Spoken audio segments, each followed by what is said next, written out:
தருமபுரி மாவட்டம் பட்டுக்கோணாம்பட்டியில் ஆக்கிரமிப்புகளை அகற்ற வந்த அதிகாரிகளை முற்றுகையிட்டு வாக்குவாதத்தில் ஈடுபட்ட பொதுமக்களால் பரபரப்பு ஏற்பட்டது.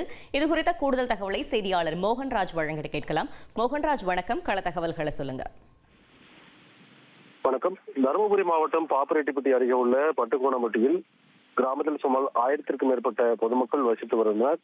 தங்கள் அத்தியாவசிய தேவைக்காக பட்டுக்கோணம்பட்டி, மோட்டுப்பட்டி, ஆலமரத்தூர் உள்ளிட்ட கிராமத்தைச் சேர்ந்த மக்கள் பாப்பரெட்டிப்பட்டி, அரூர், சேலம் செல்ல சாமியாபுரம் கூட்டோடு வந்து செல்ல வேண்டும். சாமியாபுரம் கூட்டோடு பிரிவு சாலை அருகே வரும்போது நெடுஞ்சாலை ஓரம் மற்றும் நீர்மின் வழி பாதையை ஆக்கிரமிப்பு செய்து கோவில்கள் மற்றும் கட்டிடங்களை சாமியாபுரம் கூட்டோடு பகுதியைச் சேர்ந்த பொதுமக்கள் சிலர் கட்டியுள்ளனர். இதனால் போக்குவரத்து பாதிப்பு மற்றும் அதிக விபத்து ஏற்பட்டதாக கூறப்படுகிறது. இந்த நிலையில் இந்த ஆக்கிரமிப்பு செய்யப்பட்ட இடங்களை அகற்றக் கோரி அப்பகுதியைச் சேர்ந்த பொதுமக்கள் நெடுஞ்சாலைத்துறை மற்றும் வருவாய்த்துறையினரிடத்தில் தொடர்ந்து புகார் அளித்து வந்தனர்.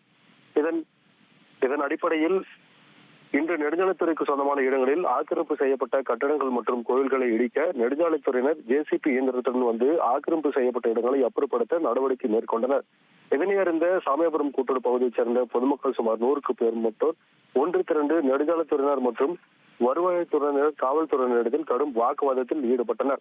மேலும் கோவிலை அகற்ற எதிர்ப்பு தெரிவித்து சாலை மறியல் போராட்டத்தில் ஈடுபட முயன்றதால் அப்பகுதியில் பெரும் பரபரப்பு ஏற்பட்டது.